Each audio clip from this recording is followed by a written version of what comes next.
कांग्रेस के senior leader Digvijay Singh अपने बयान के लिए हमेशा सुर्खियों में रहते हैं। एक बार फिर उनके बयान ने भूचाल ला दिया है। इस बार दिग्विजय सिंह का बयान जम्मू कश्मीर में धारा 370 बहाल करने पर है। दरअसल कांग्रेस नेता दिग्विजय सिंह ने एक क्लब हाउस चैट में हिस्सा लिया था। इस चैट में एक पाकिस्तानी पत्रकार भी शामिल था। एक सवाल के जवाब में दिग्विजय सिंह ने कहा कि जम्मू कश्मीर से राज्य का दर्जा छीनना और आर्टिकल 370 हटाने का निर्णय बेहद दुखद है और कांग्रेस पार्टी सत्ता में आने के बाद इस फैसले पर निश्चित रूप से पुनर्विचार करेगी। जिसके बाद से दिग्विजय के बयान पर बीजेपी ने कांग्रेस पर पलटवार करना शुरू कर दिया है। मध्य प्रदेश के सीएम शिवराज सिंह चौहान ने कहा कि दिग्विजय का ये जो बयान है वो पाकिस्तान की मानसिकता है। वहीं एमपी बीजेपी के प्रदेश अध्यक्ष वीडी शर्मा ने दिग्विजय सिंह क्लब चैट में पाकिस्तानी पत्रकार का शामिल होना ही देश के लिए, सुरक्षा के लिए खतरा बता दिया। साथ ही दिग्विजय सिंह का पाकिस्तान से क्या संबंध है, इसके लिए जांच होने तक की मांग की बात कह दी। दिग्विजय सिंह का ये बयान अपने साथ कई सवाल ऐसे में खड़े कर रहा है। इन्हीं सवालों के जवाब ढूंढने की कोशिश करेंगे हमारे इस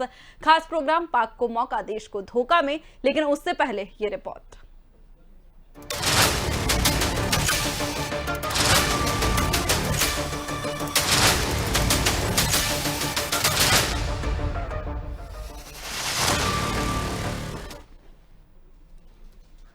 कांग्रेस के दिग्गज नेता दिग्विजय सिंह अपनी विवादित बयानबाजी को लेकर हमेशा सुर्खियों में रहते हैं। एक बार फिर ऐसे ही विवाद में दिग्विजय सिंह घिरते नजर आ रहे हैं। क्लब हाउस चैट के दौरान आर्टिकल 370 पर बयान को लेकर कांग्रेस नेता दिग्विजय सिंह पर भारतीय जनता पार्टी हमलावर हो गई है। दरअसल दिग्विजय सिंह का क्लब हाउस चैट का एक कथित ऑडियो वायरल हुआ है, जिसमें वो ये कहते हुए सुने जा रहे हैं कि कांग्रेस अगर सत्ता में आती है तो जम्मू कश्मीर में आर्टिकल 370 को फिर से बहाल करने पर विचार करेंगे। भाजपा नेता और पार्टी के आईटी सेल के चीफ अमित मालवीय ने दिग्विजय सिंह के कथित क्लब हाउस चैट का ऑडियो जारी किया है। मालवीय ने क्लब हाउस चैट का एक हिस्सा ट्विटर पर शेयर किया और लिखा, क्लब हाउस चैट में राहुल गांधी के शीर्ष सहयोगी दिग्विजय सिंह एक पाकिस्तानी पत्रकार से कहते हैं कि अगर कांग्रेस सत्ता में आती है तो वो आर्टिकल 370 को निरस्त करने के फैसले पर पुनः विचार करेंगे। वास्तव में यही तो पाकिस्तान चाहता है। Democracy was not there in Kashmir when they revoked Article 370. Then Insaniyat was not there because they put everyone behind bars. And Kashmiriyat is something which is basically the fundamentals of secularism. Because in a Muslim majority state, there was a Hindu Raja, and both worked together. In fact, the reservation in Kashmir was given to the Kashmiri Pandits in government services.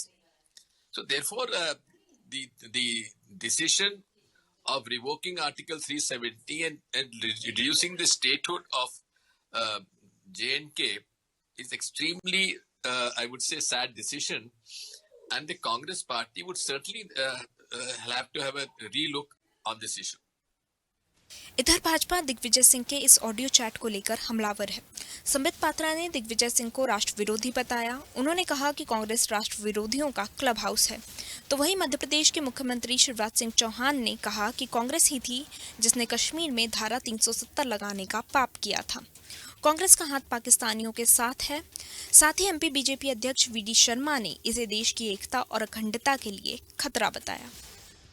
बंधुगण, इस club house में हम देखते हैं कि पाकिस्तान का एक पत्रकार, पाकिस्तान का एक जर्नलिस्ट किस प्रकार से मोदी जी के हटने के बाद भारत की सत्ता क्या होगा, भारत के सत्ता का पॉलिसी कैसा होगा, कश्मीर पॉलिसी कैसा होगा, इस पर सवाल पूछता है। दिग्विजय सिंह जी उन्हें धन्यवाद देते हैं, थैंक यू कहने के बाद दिग्विजय सिंह जी ओब्लाइज करते हैं और उत्तर देते हैं कि अगर मोदी जी हट जाते हैं सत्ता से तो जो कश्मीर पॉलिसी होगी उसके अंतर्गत कांग्रेस की जो सरकार आएगी वो आर्टिकल 370 को फिर से रिवोक कर देगी, अर्थात आर्टिकल 370 को 370 को जम्मू कश्मीर में पुनः स्थापित करेगी। कांग्रेस के नेता दिग्विजय कहते हैं कि धारा 370 हटाने पर पुनर्विचार किया जाएगा। क्या पुनर्विचार करेगी कांग्रेस? क्या फिर से धारा 370 थोप के अलगाववाद को हवा देगी? आतंकवाद को प्रश्रय देगी। कांग्रेस का हाथ पाकिस्तान के साथ। ये हमेशा से देश विरोधी ताकतों के साथ खड़ा होने का काम करते हैं। इसलिए दिग्विजय सिंह जी ने जो बयान दिया है, चैटिंग उन्होंने जो की है, क्लब चैट जो हुई है, और क्लब चैट के अंदर पाकिस्तानी पत्रकार का सम्मिलित होना, ये इस देश की सुरक्षा से लेकर के इस देश की एकता, अखंडता, संप्रभुता के लिए भयानक खतरा है। तो वहीं कांग्रेस दिग्विजय सिंह के ऑडियो चैट पर सफाई देते हुए किनारा करने की कोशिश में है। देखिए, ये सब अफवाहें फैलाती है भारतीय जनता पार्टी। वो कोई बचा नहीं ना भाई। आज लोगों को नौकरी मिल रही है, 35 लाख लोग मध्य प्रदेश में बेरोजगार हो गए। विश्वास सारंग आज तक ये तो बता ही नहीं पाया कि वो 853 रेमडेसिविर इंजेक्शन का हुआ क्या, जो हमीदिया से गोल हो गए, गायब हो गए, किस किस को दिए गए। तो ये यहाँ पर लोकल इशू में पूरी तरह पिट गए हैं। आज भी वैक्सीन मिल नहीं रही है, इसलिए इस तरह की बकवास करते हैं। वहीं नेशनल कॉन्फ्रेंस के प्रमुख फारूक अब्दुल्ला दिग्विजय सिंह का आभार जता रहे हैं कि उन्होंने लोगों की भावनाओं को महसूस किया और इसके बारे में बात की। उन्होंने कहा कि मैं इसका तहे दिल से स्वागत करता हूं और उम्मीद करता हूं कि सरकार इस पर दोबारा गौर करेगी। अब एक बार फिर से दिग्विजय सिंह ऑडियो चैट पर चारों तरफ से घिरते नजर आ रहे हैं। वहीं भाजपा अब कांग्रेस हाईकमान से सवाल करने में लगी है कि वो दिग्विजय सिंह को लेकर सामने आए और सफाई दें कि आखिर दिग्विजय ने चैट में जो कहा वो कांग्रेस का आधिकारिक बयान है या फिर दिग्विजय का। ऐसे में अब देखना ये होगा कि भाजपा इस चैट को कितना दूर तक ले जाएगी और किस तरह बुनती है। ब्यूरो रिपोर्ट, स्वदेश न्यूज।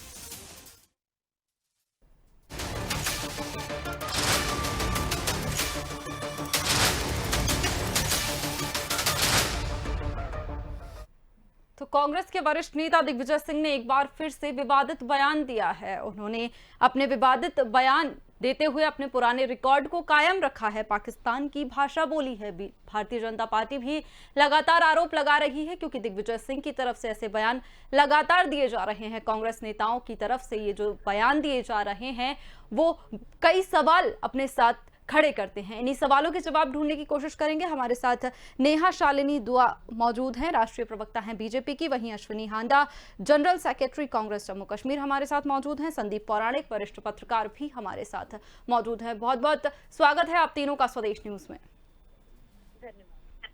अश्विनी जी, सबसे पहले आपसे ही शुरुआत करते हुए एक ओपनिंग कमेंट आपका, आपकी क्या प्रतिक्रिया है इस बयान की तरफ? दिग्विजय सिंह जी के दिए गए बयान का पूरी तरह से समर्थन करते हैं, क्योंकि उन्होंने जम्मू कश्मीर की जन भावनाओं को प्रकट किया है।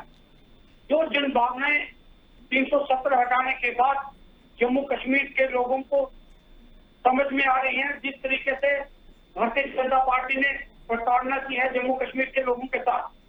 वादा तो ये किया गया था कि 1 लाख युवाओं को जो है वो रोजगार दिया जाएगा, आतंकवाद पूरी तरह खत्म कर दिया जाएगा, उसके साथ साथ इंडस्ट्री जो है वो पूरी तरीके से जम्मू कश्मीर में लगा दी जाएगी ताकि लोगों को रोजगार मिलेगा। लेकिन देखने में आया है कि भारतीय जनता पार्टी पूरी तरह से विफल हुई है लोगों को जनभावनाओं को समझने में, लोगों तक रोजगार पहुंचाने में, लोगों तक स्वास्थ्य सेवाएं पहुंचाने में। तो मुझे लगता है, और जिस तरीके से डॉक्टर साहब ने इसका समर्थन किया है, जम्मू कश्मीर का आम नागरिक दिग्विजय सिंह जी के बयान से पूरा ठीक है। एक एक ओपनिंग कमेंट में अपने सारे मेहमानों से लूंगी, उसके बाद हम चर्चा में आगे बढ़ेंगे। नेहा जी, आपकी क्या प्रतिक्रिया है इस बयान की तरफ? जी शिवाली जी, हमारे इतने जवान शहीद हो गए, धारा 370 जब हटाई, आपने भी देखा कि कैसे इन आतंकवादियों ने क्या उत्पाद मचाया था, इन अलगाववादियों ने क्या उत्पाद मचाया था, ये जग जाहिर है। उसके बावजूद भी धारा 370 हटने के बाद, क्योंकि जम्मू कश्मीर में जो आज डेवलपमेंट हुई है, जो आज विकास हुआ है, वो आज से 60-55 साल पहले कभी नहीं ये विकास हुआ था जो आज हुआ है। जहाँ वहाँ एम्स बन रहा है, वहाँ पर स्वास्थ्य सुविधाएं अच्छी हो रही है, हर घर जा जाके वैक्सीनेट लोगों को किया जाता है, कोरोना को कैसे रोकथाम वहाँ की गई है, ये जग जाहिर है। ये सबने देखा है कि प्रधानमंत्री मोदी जी के नेतृत्व में जम्मू कश्मीर जो है आज वाकई में लग रहा है कि जम्मू कश्मीर भारत का ही हिस्सा है। उससे पहले लगता था वो पाकिस्तान का हिस्सा है। पाकिस्तान शुरू से मांग करता था कि धारा 370 जो है वो नहीं हटनी चाहिए, यही अलगाववादी डिमांड करते थे, और आज यही डिमांड जो है वो कांग्रेस की तरफ से आई है। तो हमें तो ये समझ नहीं आ रहा कि कांग्रेस जो है वो हिंदुस्तान की पार्टी है, पाकिस्तान की पार्टी है, या अलगाववादियों के साथ है। तो आप पहले तो कांग्रेस वाले इस बात को क्लियर कर दें कि उनका जो हाथ है वो किसके साथ है, देश के साथ है या पाकिस्तान के साथ है या अलगाववाद के साथ है। धारा 370 हमने अपनी लहू देके, अपनी किस तरीके से हमारे जवानों ने शहीद होकर धारा 370 का जो लोगों ने विरोध किया था, जो अलगाववादी थे, उन्होंने वहां आतंकवाद को बढ़ाया ताकि किसी भी तरीके से धारा 370 हटने ना पाए। लेकिन जब हटी उसके बाद से देखिए वहां कितनी डेवलपमेंट हुई। आज जो जन है, लोग जो है, आम लोग, गरीब लोग, वो दुआएं देते हैं, कहते हैं कि आज तक की पहले वाली किसी भी पार्टी ने ये प्रोग्रेस यहाँ नहीं की थी। जो वहाँ पर क्या कहते हैं अटल टनल बनी है, जो वहाँ का रोडवेज बना है, ये सब पहले डेवलपमेंट कभी हुई नहीं, जो भाजपा के आने के बाद हुई है। तो बताइए, इनका साथ तो फिर सबसे ज्यादा मिर्ची इस वक्त पाकिस्तान को लगी हुई है। धारा 370 हटने के बाद से उनके बयानबाजियां सुन लीजिए, सबसे ज्यादा मिर्ची अलगाववादियों को लगी हुई है, और सबसे ज्यादा मिर्ची जो है। अश्विनी जी, मैं आ रही हूँ आपके पास, एक एक ओपनिंग कमेंट सबसे ले लूँ, फिर मैं आपके पास आ रही हूँ। जी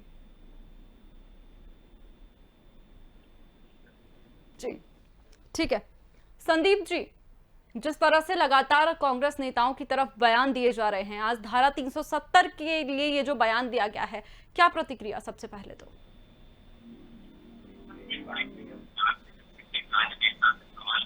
उसका जवाब आएगा।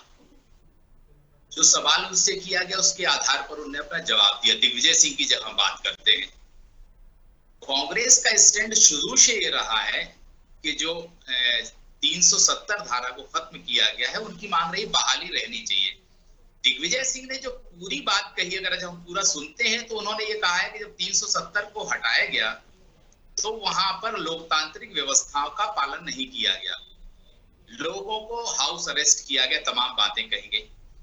जो बात उन्होंने कही वो पार्टी की कही। पार्टी की लाइन शुरू से रही है कि 370 को खत्म नहीं किया जाना कहा कि कांग्रेस ही थी जिसने कश्मीर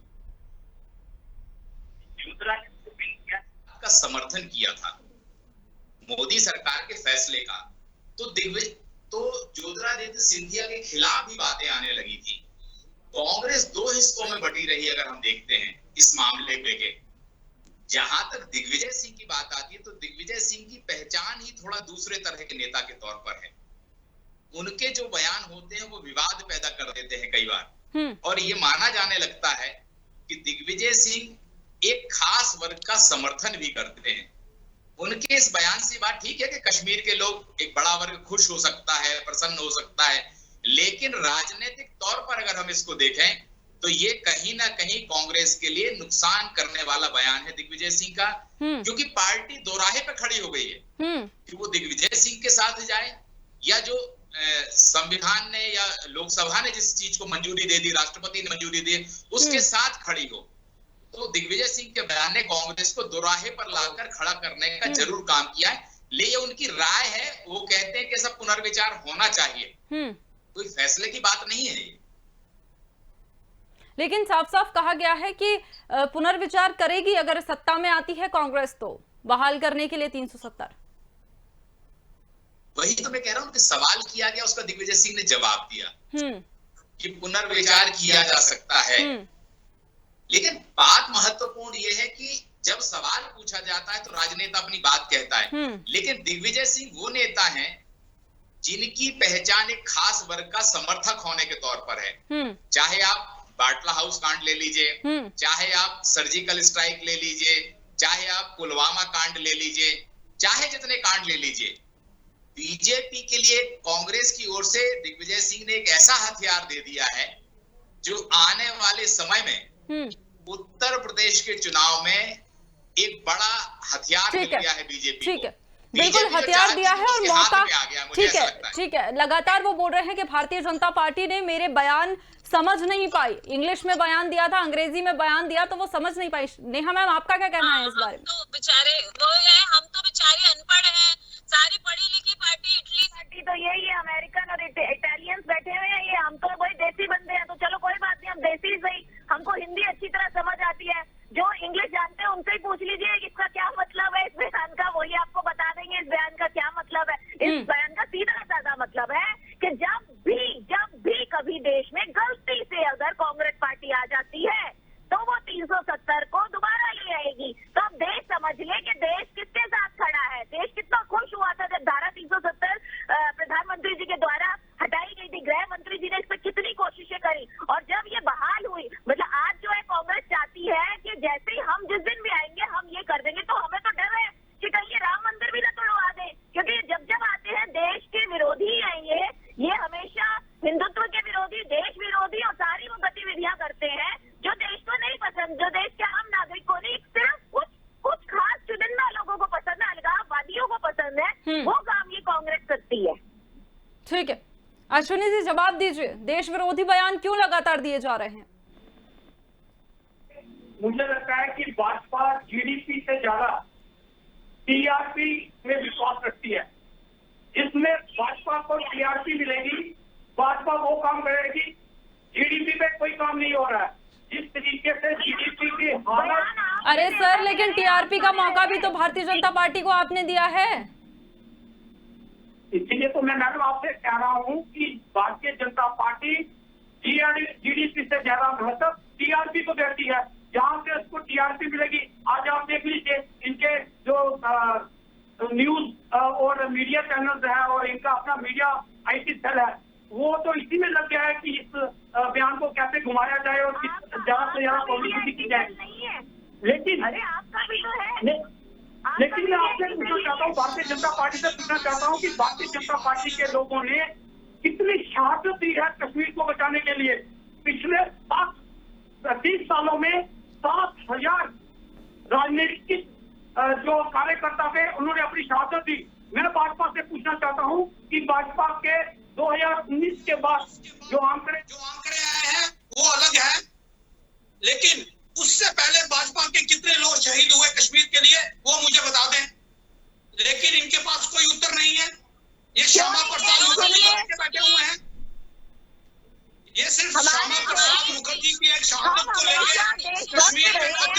अश्विनी जी, शहादत को किसी भी पार्टी से जोड़ना ठीक नहीं है।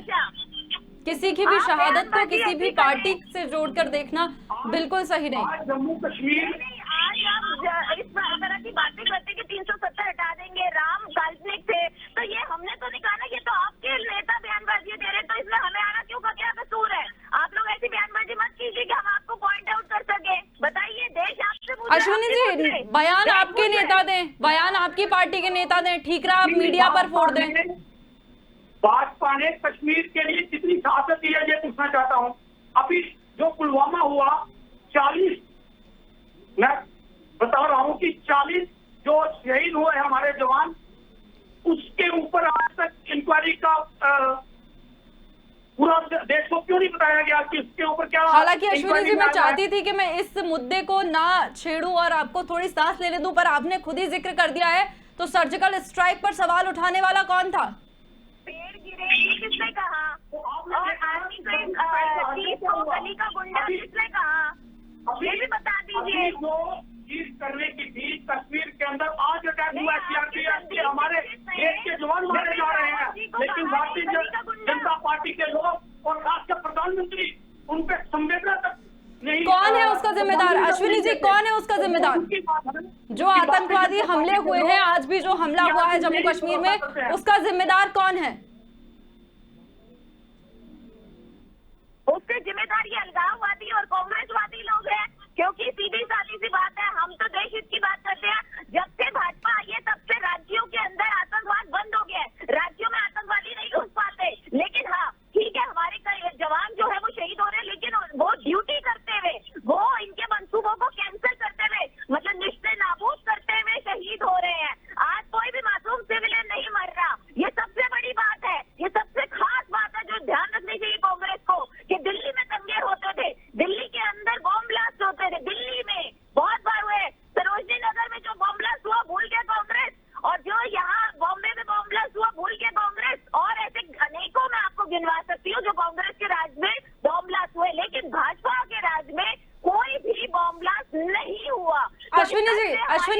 मानिएगा ना, जीरो टॉलरेंस की नीति जो है वो अपनाई है, जीरो टॉलरेंस की जो नीति है आतंकवाद के खिलाफ वो अपनाई गई है।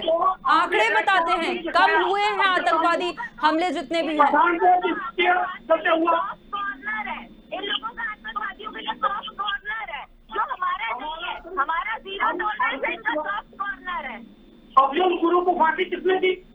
अफजल गुरु को फांसी किसने दी? बताइए। हमने दिलवाई, हमने शोर किया, तब जाके बातें हुई। आप लोगों ने रोक के बैठे थे, आप लोगों ने रात को न्यायालय को लगवाया और कहा किसी तरीके से फांसी होगी। हमने फांसी को देंगे तो मतलब दिलवा नहीं रहेंगे।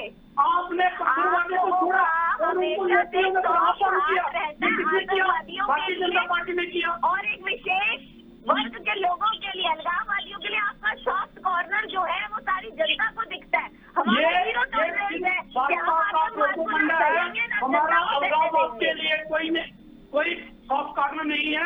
हाँ, इतना जरूर है कि हमारा कश्मीर और जम्मू के लोगों के लिए हमारा सॉफ्ट कॉर्नर है, हम ये मानते हैं।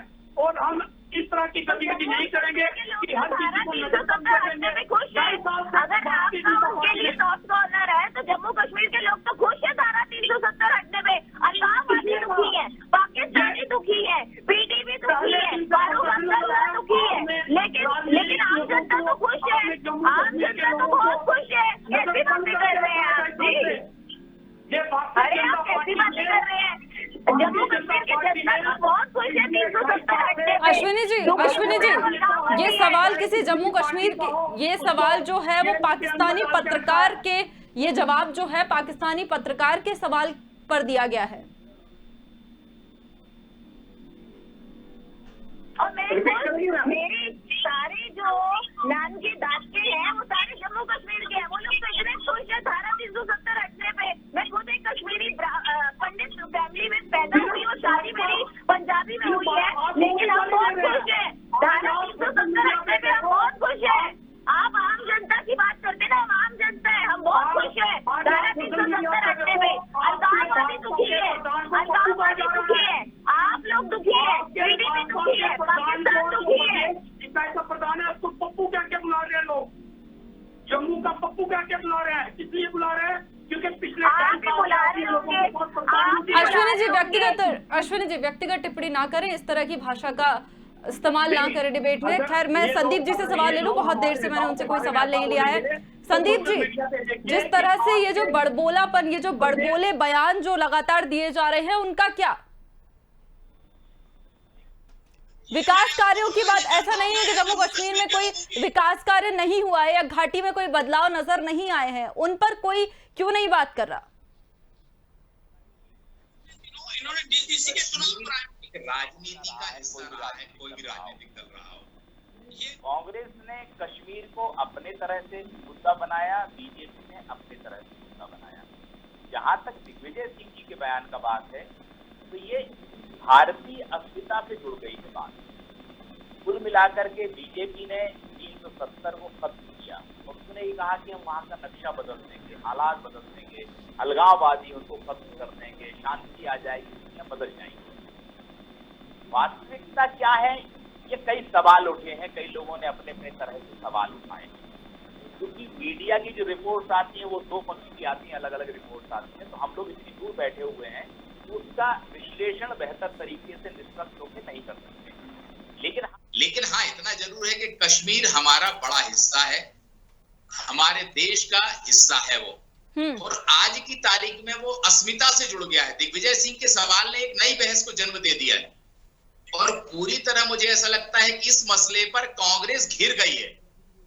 आप ये देखिए, कांग्रेस के बड़े नेता का कोई ऐसा बयान नहीं आ रहा है जो दिग्विजय सिंह के बयान को लेके कांग्रेस की रक्षा करता नजर आए, क्योंकि अब दिग्विजय सिंह ही खुद है जो उन्हें सफाई देनी पड़ेगी। अरे सर, इस मुद्दे पर तो कोई बोलने को तैयार नहीं हो रहा है। सवाल ये ना, दोराहा है वो। आप एक तरफ बात करेंगे देश की अस्मिता से जुड़ा हुआ मसला है, संसद से पारित है, और दूसरी तरफ दिग्विजय सिंह का अपना बयान है कांग्रेस ऐसे रास्ते पे खड़ी हो गई, उसे कोई भी रास्ता चुनना आसान नहीं होगा। या तो कांग्रेस को अपने को दिग्विजय सिंह से अलग करना होगा, और अगर दिग्विजय सिंह के बयान के साथ कांग्रेस जाती है तो आप ये मान लीजिए कि जो कांग्रेस पर आरोप लगते रहे कि वो एक वर्ग की परस्ती करती है, समर्थन करती है, वो चस्पा हो जाएगा और उत्तर प्रदेश में ये बयान सियासी रंग कुछ और दिखा देगा। मेहा जी। शिवाली जी, मैं एक बात कहना चाहूंगी, अगर ये व्यक्तिगत बयान दिए दिग्विजय सिंह का तो उनको माफी मांगनी चाहिए देश के सामने आकर, क्योंकि एक बहुत बड़े नेता है वो कांग्रेस के, कोई छोटे मोटे नेता नहीं है कि बोले और चले गए बोल के, कोई कार्यकर्ता नहीं है। ये स्टैंड जो है ये कांग्रेस को लेना पड़ेगा, कांग्रेस को सामने आके या तो माफी मांगनी चाहिए। देखिए, जब पटेल जींस की बात हुई थी तो तीरथ सिंह रावत जी को भारतीय जनता पार्टी की तरफ से सामने आकर बयान देना पड़ा था कि मैं क्षमा चाहता हूँ, जो भी लड़कियां मेरी इस बयान से आहत हुई है पटेल जींस वाले बयान से, उन्होंने माफी मांगी थी। आज ये जो थी, जबकि वो कोई इतनी बड़ी बात नहीं थी, लेकिन ये वाली तो बात देश की बहुत बड़ी बात है, मतलब देश के हित की बात है। देश के ऐसे के जो पाकिस्तान परस्त लोग हैं वो लोग तो खुश हो जाएंगे इस बयान से, और इंटरनेशनल मीडिया में दिखाया जाएगा ये बयान के देखिए धारा 370 गलत थी, तभी तो विरोध किया जा रहा है और कांग्रेस इसके फेवर में है। तो ये देश की अस्मिता का सवाल है, माफी मांगनी पड़ेगी उनको, जैसे उन्होंने बयान दिया दिग्विजय सिंह को सबके सामने आके बोलना पड़ेगा मेरा ये बयान बहुत बेबुनियाद था, मैं इसके लिए क्षमा मांगता हूँ अपनी पार्टी की तरफ से और अपनी तरफ से। जो भी होगा बिना माफी मांगे नहीं चलेगा भाई। हमारे नेता अगर कोई गलत बयानबाजी करते हैं उसी घड़ी माफी मांग लेते हैं, इनके नेताओं को बस बयानबाजी करनी आती है, माफी मांगनी तो आती नहीं है। तो शर्म आनी चाहिए इस पार्टी को कि अगर गलत किया कोई खड़ा होकर बोले तो सही, इनके यहाँ तो कोई बयान ही नहीं आ रहा कि दिग्विजय सिंह। ठीक है, इसका जवाब ले लेते हैं अश्विनी जी से। ठीक है अश्विनी जी, कांग्रेस का स्टैंड क्या है? दिग्विजय सिंह के बयान के साथ खड़ी है कांग्रेस? ये उनका निजी बयान था, हम पहले भी कह रहे हैं, लेकिन उन्होंने जन भावनाओं को प्रकट किया है जो अब जम्मू में भी उभरने लगी है। आज जम्मू, अरे सर, इसका मतलब तो यही हुआ ना कि कांग्रेस खड़ी है उनके बयान के साथ, उनके बयान के समर्थन में है कांग्रेस। मैं आपको बता रहा हूँ कि उन्होंने जन भावनाओं का जो है वो प्रकट किया है लोगों के आगे और देश के आगे कि आज जम्मू कश्मीर में लोगों की जन भावना क्या है। इन्होंने ये बताया था कि आतंकवाद खत्म हो जाएगा, बेरोजगारी खत्म हो जाएगी, लोगों को रोजगार मिलेगा, नई नई इंडस्ट्री लगेगी। वैसा तो कुछ देखने को नहीं मिला।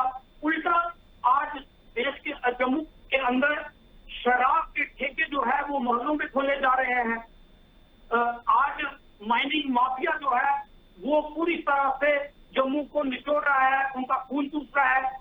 तो जम्मू के अंदर भाजपा के विरोध में बहुत तेजी से सबर उठ रहा है और भाजपा को जिन लोगों ने वोट दिया था, जो 25 नुमाइंदे इन्होंने जीत के भेजे थे, उन्होंने कोई काम नहीं किया। अश्विनी जी मेरे एक सवाल का जवाब दे। घाटी में जितने विकास कार्य होते हैं लगातार हम देखते आ रहे हैं, एलजी ऑफिस में भी भ्रष्टाचार को लेकर जो भी खबरें सामने आती हैं, जितने भी विकास कार्य वहां हो रहे हैं उनका जिक्र क्यों नहीं? क्या कोई भी तारीफ लायक काम वहां नहीं हो रहा है? आप एक कार्य बता दें जिनके कि ये कार्य पूरा हो गया, सभी जो पुरानी योजनाएं थी उनको ही पूरा किया जा रहा है। नया कोई भी ऐसा कार्यक्रम नहीं है जो जम्मू कश्मीर के लोगों के लिए किया गया हो। अभी आप पैंडेमिक में लगा लें, कोरोना पैंडेमिक में किसी को भी सहायता राशि अभी तक नहीं मिली है। ऑक्सीजन से कई मौतें हुई हैं। ठीक है, डोर टू डोर वैक्सीनेशन की तारीफ की है कि नहीं जम्मू कश्मीर में? डोर टू डोर वैक्सीनेशन हुआ है कि नहीं जम्मू कश्मीर में? कोरोना की आप बात कर रहे हैं, डोर टू डोर वैक्सीनेशन की तारीफ की गई है जम्मू कश्मीर में? मैं बताता हूँ, 1 करोड़ 40 लाख की आबादी है, 35 करोड़ वैक्सीनेशन हुआ है सिर्फ, वो भी फर्स्ट डोज। सेकंड डोज जो है वो 3000 के करीब है। तो 140 करोड़ की आबादी में इसके आंकड़े नेशनल एवरेज से भी बहुत नीचे हैं। तो आप कैसे कह सकते हैं कि वैक्सीनेशन डोर टू डोर हुआ है? आप एलजी साहब ने ये घोषणा की थी कि सभी पंचायतों में 5 बेड जो है वो आईसीयू के लगेंगे, लेकिन मुझे एक बेड जो है वो लगाया गया है पंचायतों के अंदर। उल्टा हो जाएगी, प्रधानमंत्री द्वारा ऐलान कर दिया गया है और उससे पहले भी वैक्सीनेशन हुई है। इन लोगों ने चेंजेबल हैजे पे तो आज तक कुछ आज तक के मेहमान को इन्होंने नजरबंद करके रखा है। कश्मीर शहर के अंदर उनको काम नहीं करने दिया जा रहा है, जबकि ये होना चाहिए था कि उनको अपने क्षेत्र में जाते हैं वो लोगों को महामारी में छोड़ सकते। अगर आपने बीडीसी बनाई, आपने बीडीसी के चुनाव कराए, तो क्या वो पूरे देश को दिखाने के लिए या वर्ल्ड को दिखाने अश्विनी जी, घाटी में तिरंगा लहराता हुआ अच्छा नहीं लग रहा? तिरंगा तो पहले भी लगाया जाता था, ये कोई नया तिरंगा नहीं लहरा रहे हैं। तिरंगा पहले भी लगता था और हमारे बीच में तिरंगा है। ये तो इन्होंने तो अपने ऑफिस में, इनसे पूछे आरएसएस के ऑफिस में कब तिरंगा लगा है, और इन्होंने देश की आजादी में कितनी शहादतें दी है भाजपा ने, ये पूछिए, इनके पास उसका जवाब नहीं होगा। ना देश की आजादी को जो गिनते रहते हो ना, आपको शर्म आनी चाहिए। देश की आजादी के बाद क्या आप देश अश्विनी जी, बात हम दिग्विजय सिंह के बयान पर कर रहे हैं, कहाँ आप देश की आजादी और इतिहास पर जा रहे हैं? उस पर भी हम बाद में चर्चा कर लेंगे, कोई मुद्दा होगा तो। लेकिन आप अभी बताएं, क्योंकि हर हिंदुस्तानी के लिए फक्र की बात है ये, जब जम्मू कश्मीर की तारीफ की जाती है, घाटी में आतंकवाद के खिलाफ जीरो टॉलरेंस की नीति अपनाई गई है, कम हुए हैं आतंकवाद के मामले। जम्मू कश्मीर के अंदर पिछले 2.5 साल से नजरबंद कर दिया गया है, उनका रोजगार नहीं चल रहा है। झंडा लहराने से पेट नहीं भरेगा, आपको लोगों को रोजगार देना पड़ेगा, लोगों की व्यवस्था करनी पड़ेगी रोजगार की। कैसी बात कर रहे हैं अश्विनी जी आप, ये तो हर हिंदुस्तानी के लिए फक्र की बात है। देश जो है वो बहाल हो जाएगा, बढ़ जाएगा, उसमें तरक्की आ जाएगी। अरे ये कैसे बयानबाजियां करते हैं? 370 मतलब आज ये चार्ट के 370 लग जाए तो देश इतने सालों से 370 झेल रहा था ना। 60 साल में 370 होने के बावजूद वहाँ कौन सी खुशहाली आ गई? जरा इस पे भी जवाब दे दीजिए। झेले भर की वहाँ प्रोग्रेस नहीं हुई। लोग अनपढ़ थे तो अनपढ़ के अनपढ़ है, उनको पढ़ने के लिए दिल्ली, मुंबई ऐसी जगहों पे जाना पड़ता था। वहाँ कोई स्कूल नहीं थे, कॉलेज नहीं थे। आज जगह जगह वहाँ पर एकल विद्यालय के तहत छोटे छोटे स्कूल खोले जा रहे हैं, बड़े बड़े कॉलेजेस हैं, एम्स बन रहा है, इंफ्रास्ट्रक्चर अच्छा किया जा रहा है, जो क्या नाम है अटल टनल है वो बन चुकी है, लद्दाख और कश्मीर को जोड़ने के लिए वो लाइन भी रोडवेज बन रहा है। इतनी सारी तो प्रोग्रेस कर ली, लेकिन इनको दिखाई नहीं देता क्योंकि देश विरोधी, ये भाजपा विरोधी होते होते देश विरोधी हो चुके हैं। इनको कोई चीज नहीं नजर आएगी, लेकिन जनता को नजर आ रही है, इसलिए जनता हमें वोट दे रही है। लोगों को समझ आ गया। ठीक है संदीप जी, संदीप आप पाकिस्तान के साथ ठीक है, आपको मुबारक हो। हम जो है हम देशवासियों के साथ। ठीक है संदीप जी, 2020 की अगर हम बात करें तो शशि थरूर ने पाकिस्तान की भी तारीफ की थी। लोग महामारी से बेरोजगार हुए हैं, और आपके प्रश्न का उत्तर देता हूँ कि जम्मू कश्मीर के अंदर प्रधानमंत्री जी ने 2019 में पूरे दुनिया में महामारी चल रही है, उससे भी रोकथाम के लिए ये आपके कांग्रेस ही कहते थे कि हमारा टीका तो बनेगा ही नहीं बनेगा। हमने, हमारे प्रधानमंत्री जी ने साल भर के भीतर में टीका बनवा दिया, क्योंकि हमारे उनको फ्री हैंड छोड़ा गया। कहा गया वैज्ञानिकों से जितने जल्द से जल्द हो सके आप लोगों ने वैक्सीनेशन तैयार करनी है, वैक्सीन तैयार करनी है। जब वैक्सीन भी तैयार होगी तो अफकोर्स है कि 125 करोड़ की आबादी का देश है, तो पूरे देश में वैक्सीनेट होने में टाइम तो लगेगा। लेकिन आप लोगों ने बस हाय हल्ला मचा रखा, करा कुछ नहीं। आप लोगों को हर राज्य को 25% दी गई जिम्मेवारी के 18 से 44 साल तक के लोगों को आप लोग करवा दो। जहाँ जहाँ कांग्रेस शासित राज्य है, कितने कांग्रेस शासित राज्यों ने लगवा दी? जरा इस पे भी जवाब दीजिए। हार के केंद्र को अपने हाथ में लेना पड़ा टीकाकरण, और आज ये है कि प्रधानमंत्री जी कह चुके हैं कि सब राज्यों को हम देंगे, लेकिन ये सबके मुख्यमंत्रियों की जिम्मेदारी है कि लगवाएं, वो देंगे हम, क्योंकि आप लोग तो पैसे के लिए हाय हाय करते रहते हैं। हमारा ऐसा नेचर नहीं है ना। प्रधानमंत्री जी को सबका साथ सबका विकास के लिए मैं इसमें जवाब देना चाहूंगा, ये प्रधानमंत्री का नहीं है, प्रधानमंत्री जी को सुप्रीम कोर्ट से नकार पड़ी है। इस मामले में प्रधानमंत्री जी को सुप्रीम कोर्ट से नकार पड़ी है। अब उनको कोर्ट में ना जाना पड़े, इसके लिए उनको टीवी चैनल पे आके ये सारी चीजें एडमिट करनी पड़ी। और आपने कहा कि जम्मू कश्मीर में लोगों को युवाओं के लिए काम किया, तो मैं बता दूं आपकी जानकारी के लिए 2019 में प्रधानमंत्री स्पेशल स्कीम के अंदर, स्कॉलरशिप के अंदर 20,000 युवाओं को आउटसाइड हुई। कितने ज्यादा वहाँ पर ऑक्सीजन दी, जरा इस पे भी नजर फरमा दीजिए। आप लोगों को लताड़नी पड़ी सुप्रीम कोर्ट ने, माननीय सुप्रीम कोर्ट ने। ये सिर्फ प्रधानमंत्री की निरापद करने की वजह से आज वैक्सीनेशन प्रधानमंत्री और मैं ये बता दूं, हमें पूरा विश्वास है कि प्रधानमंत्री जी इसको पूरा नहीं कर पाएंगे, क्योंकि जिस तरीके से बायोटेक अभी अमेरिका ने हम क्या बड़े बड़े बोले, हम लोगों ने दिसंबर का टारगेट लिया, दिसंबर जनवरी तक जो है वो देश जो है वैक्सीनेट हो जाएगा। अभी वैक्सीनेशन बने हुए 6 महीने हुए हैं, मात्र 6 महीने, उसमें भी 24 करोड़ लोगों को लग चुकी है। ठीक है, मुद्दे से ज्यादा दूर नहीं जाते हैं। संदीप जी, सेल्फ गोल है दिग्विजय का ये कश्मीर पर बोल जो है? कहीं ना कहीं मुश्किल तो बड़ी है कांग्रेस की, कांग्रेस को जवाब देना होगा कि दिग्विजय सिंह का जो बयान है उसके साथ वो खड़े हैं या नहीं खड़े हैं। आप ये मान के चलिए कि आज बीजेपी की तरफ से सिर्फ रिएक्शन आए हैं, दिग्विजय सिंह के बयान पर प्रतिक्रियाएं आई हैं।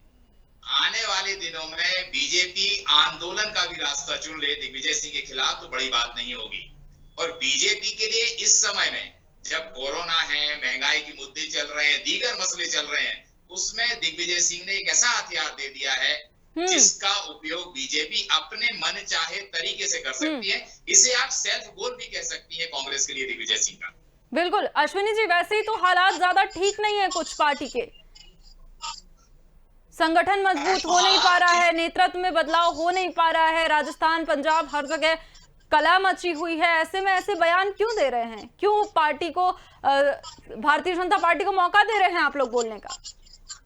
भारतीय जनता पार्टी इसको यूपी के अंदर मुद्दा बनाने वाली है, उनकी ये मंशा है, लेकिन ये मुंह के बल गिरेंगे क्योंकि ये सुप्रीम कोर्ट में लंबित है अभी याचिका 370 की, तो ये इस पे कोई बात नहीं कर सकते हैं। अभी तक यहाँ पे स्टेट सब्जेक्ट जो है वो लैंड परचेसिंग और बाकी चीजों में बना हुआ है।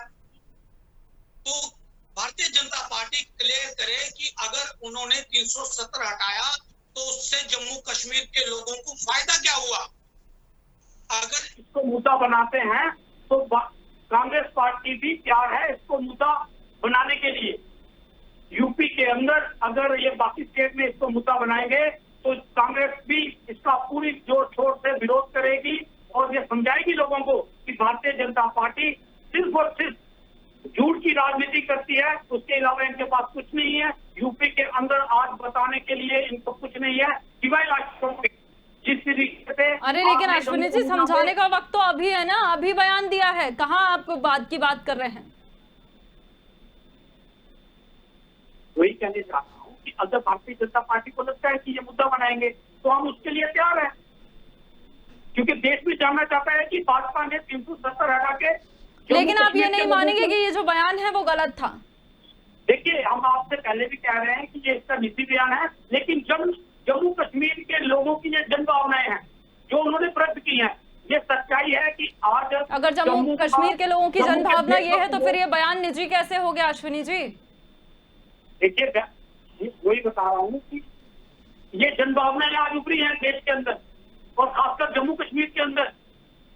जो जम्मू के लोग सबसे ज्यादा राष्ट्रवादी थे, जिन्होंने 370 से पहले और 370 के बाद देश का झंडा उठाए रखा।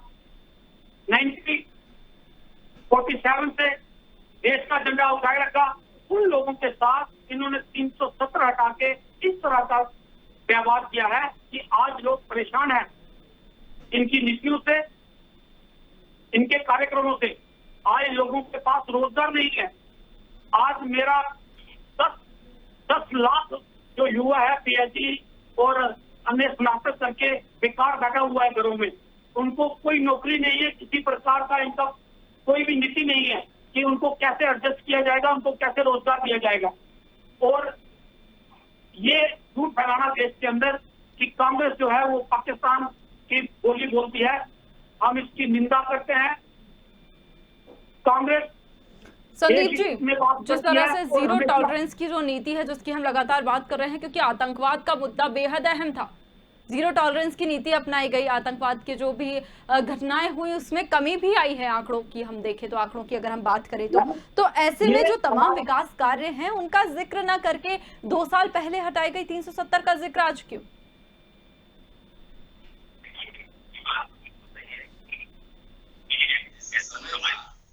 इस तरह के बयानों से किसी भी राजनेता को बचना चाहिए। ये बात भी बिल्कुल सही है कि आतंकी गतिविधियां जो घटनाएं होती थी वो कम हुई हैं। अब उसमें ये कहा जा रहा है कि वहां लोगों को हाउस अरेस्ट कर दिया गया, कर्फ्यू के हालात रहते, तर्क हो सकते हैं, लेकिन ये बात तो सुखद है, देश के लिए भी है कि आतंकी गतिविधियां कम हुई हैं। लेकिन सवाल ये है, कई बार राजनेता अपना महत्व बताने के लिए बयान देता है, कहीं ना कहीं वो चाहता है कि मीडिया में भी वो चर्चाओं में बना रहे, पार्टी के अंदर भी उसकी हैसियत बनी रहे और लोग उस पर चर्चा। लेकिन संदीप जी, एक माफ कीजिएगा, आपको बीच में टोक रही हूँ, एक सवाल मैं आपसे और करना चाहूंगी कि जिस तरह से लगातार ये जो बयान दिए जा रहे हैं दिग्विजय सिंह की, अगर हम बात करें, कमलनाथ जी की अगर हम बात कर लें, तो उन्होंने भी कुछ समय पहले ही का उनका जो बयान था, भारत की पहचान जो है अब कोविड हो गई है, मेरा भारत बदनाम हो गया है, इस तरह के बयानों की हम बात कर लें, किसी आतंकवादी को जी कह के जो है उसका नाम लेना, तो ऐसे बयानों के मायने क्या फिर समझे जाएं? सफाई देना, फिर उसके बाद के बयान तोड़ मोड़ कर पेश किए जा रहे हैं। देखिए, बहुत आसान काम है शिवाजी, मीडिया पर आरोप लगा देना कि मीडिया ने तोड़ मड़ोड़ कर बात की। कोई भी राजनीतिक दल हो, कोई भी राजनेता हो, जब वो अपने बयान को लेकर मुसीबत में फंस जाता है तो उसके लिए बहुत अच्छा रास्ता है कि मीडिया ने तोड़ मड़ोड़ कर किया। लेकिन एक चीज और देखनी चाहिए कि कांग्रेस के वरिष्ठ नेता लगातार ऐसे बयान दे रहे हैं जिससे पार्टी की मुसीबत बढ़ रही है। वास्तविक तौर पर तो राजनेताओं को अपनी नई पीढ़ी को तैयारी करने के लिए ऐसे बयान देने चाहिए जिससे लोग सीख लें, चाहे कमलनाथ जी के बयान हो, देश बदनाम वाला, मौतों को लेकर तमाम चीजें हो, इनसे नेताओं को बचना चाहिए। सामाजिक समरसता बनी रहे, देश में किसी तरह का विद्वेष पैदा ना हो, इस तरह के बयान देना चाहिए, ना कि राजनीतिक लाभ के लिए चलना चाहिए। मैं ये कहता हूं कि हो सकता है दिग्विजय सिंह का ये बयान कश्मीर के लोगों को पसंद आए, लेकिन शेष देश के लोगों को क्या पसंद आएगा? या देश के लिए, ये हार्मोनी के लिए, जो सांप्रदायिक सद्भाव, उसके लिए बेहतर है क्या वर्तमान दौर में? इसका अनुसरण, विश्लेषण जरूर करना चाहिए, तोड़ मोड़ कर अपनी बात कहनी चाहिए तो ज्यादा बेहतर होगा, मेरा अपना ये मानना है। बिल्कुल अश्विनी जी, लगातार ये बड़बोलापन जो है वो क्यों आ रहा है? तोड़ मोड़ कर क्यों नहीं शब्दों का प्रयोग किया जा रहा है? जिस तरह से मैंने अभी आपको बयान गिनाया, कमलनाथ जी के बयान की हम बात कर लें, दिग्विजय सिंह के बयान की हम बात कर लें, क्यों लगातार ये बयान जो है वो दिए जा रहे हैं? आप तो फिर भारतीय जनता पार्टी को मौका दे रहे हैं आपके विरोध बयानों को यूज करने का। फिर मैं आपकी बात से बिल्कुल पूरी तरह सहमत हूं कि सभी को, चाहे किसी भी पार्टी का हो, उसको भाषा का प्रयोग जो है वो संयम से करना चाहिए और इस तरह से भाषा का प्रयोग ना करें कि दूसरे विरोधी पार्टियों को उसका फायदा मिले। लेकिन ये भी जरूरी हो जाता है कि आज जो जन भावनाएं हैं उनको प्रकट करने के लिए जो देश के अंदर चल रही हैं, हो सकता है कि उनको किसी जल्दबाजी में या किसी प्रकार से उसका इंटरप्रिटेट किया गया हो बयान को, लेकिन इस तरह की बयानबाजी से बचना चाहिए। मैं आपकी बात से पूरी तरह सहमत हूं।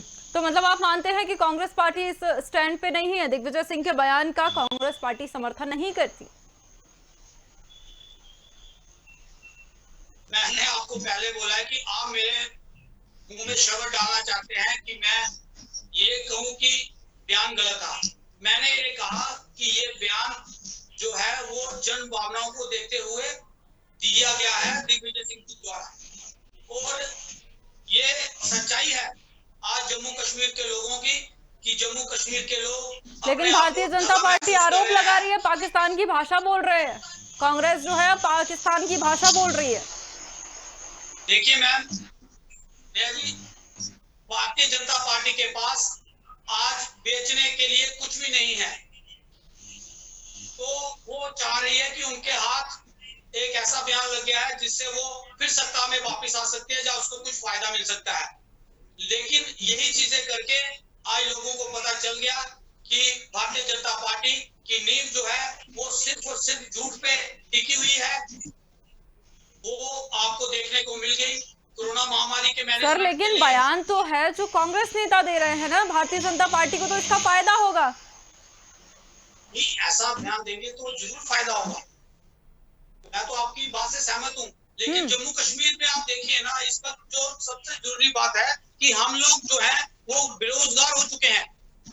पूरा जम्मू कश्मीर इनकी गलत डिसीजन से आज भुक्तभोगी हो गया है कि जम्मू कश्मीर के अंदर 10 लाख युवा जो है वो बेरोजगार हैं, जो पीएचडी और बाकी स्नातक डिग्रियों करके बैठे हुए हैं।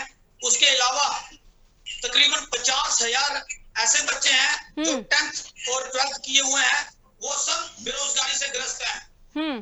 तो कहीं ना कहीं उनको लगा होगा कि जम्मू कश्मीर की स्थितियां ठीक नहीं है, तो उन्होंने अपने विचार व्यक्त करने का प्रयास किया। ठीक है संदीप जी, जिस तरह से लगातार हम बात कर रहे हैं, ये जो बयान जो देश विरोधी लगातार सामने आ रहा है, आपने भी बताया कि इसका फायदा जरूर भारतीय जनता पार्टी जो है वो उठाएगी चुनाव में। वैसे ही हालात जो है कुछ खासा ठीक नहीं है कांग्रेस के, कितना नुकसान। और अगर जम्मू कश्मीर की बात करें, एक और सवाल सर, जम्मू कश्मीर की हम बात करें तो लगातार कश्मीरी पंडितों का मुद्दा भी साथ में आता है जम्मू कश्मीर की जब भी हम बात करते हैं, तो ये सवाल भी कितने जायज हैं। देखिए सीधी सी बात है, जब हम कांग्रेस की बात करते हैं तो कांग्रेस का संगठन अगर हम देखें तो एक अजब दौर से गुजर रहा है। अध्यक्ष बनाने की बात चल रही है, कोई जिम्मेदारी लेने को तैयार है, कोई जिम्मेदारी से बचना चाह रहा है। कांग्रेस पूरे देश में राज्य करती थी किसी दौर में, आप याद करिए। आज बहुत छोटे हिस्से में सिमटती जा रही है कांग्रेस। कांग्रेस को ये मंथन करना होगा कि आखिर उसका संगठन मजबूत हो कैसे। नेता, आप ये बताइए, कांग्रेस को छोड़ के अगर हम बीजेपी की बात करते हैं, क्या बीजेपी का नेता ऐसा कोई बयान देता है जो उसकी पार्टी की लाइन से हटके होता है? कांग्रेस में लगातार एक अनुशासनहीनता, मैं तो ये मानता हूं कि ये कांग्रेस की लाइन से हटके जब आदमी काम करता है तो वो अनुशासन प्रिय व्यक्ति नहीं है। एक चीज कहीं ना कहीं कांग्रेस को इन चीजों पर सोचना चाहिए कि हमारे नेता ऐसा कोई मुद्दा ना दें जिसको बीजेपी लपक ले। हम ये देखते हैं कि बीजेपी को ज्यों ही कोई मुद्दा मिलता है उसका असर वो पूरे देश में कर लेती है। उसका कारण है कि उनका संगठन गांव-गांव तक है। उनके संगठन में ऊपर से कहीं बात नीचे तक जाती है। कांग्रेस में एक कमी है, नेता अलग अलग चलते हैं, कांग्रेस एक नहीं है। कांग्रेस कहीं दिग्विजय सिंह है, कहीं कांग्रेस कमलनाथ है, कहीं कांग्रेस प्रियंका गांधी है, कहीं कांग्रेस राहुल गांधी है, कहीं कांग्रेस गहलोत है। बटी हुई कांग्रेस नजर आती है पूरे देश में, वो इकट्ठी लड़ती नजर नहीं आती है। अश्विनी जी इसीलिए तो कहीं जी अश्विनी जी इसीलिए तो कहीं जितिन प्रसाद ने नहीं कहा व्यक्ति विशेष की पार्टी है।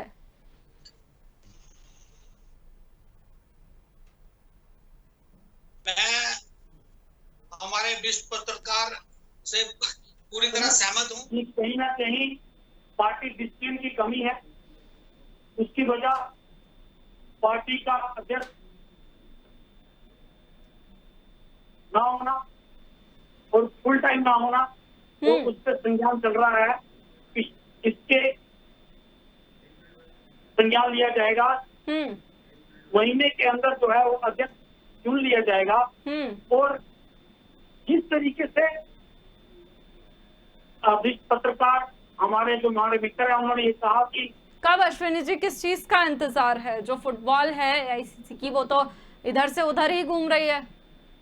G23 लगातार प्रश्न उठा रहे हैं, बड़े बड़े चेहरे जो हैं वो भारतीय जनता पार्टी का दामन थाम रहे हैं, जिस पर आप इतने आरोप लगा रहे हैं। आपकी पार्टी के नेता उसी में अपना भविष्य देख रहे हैं।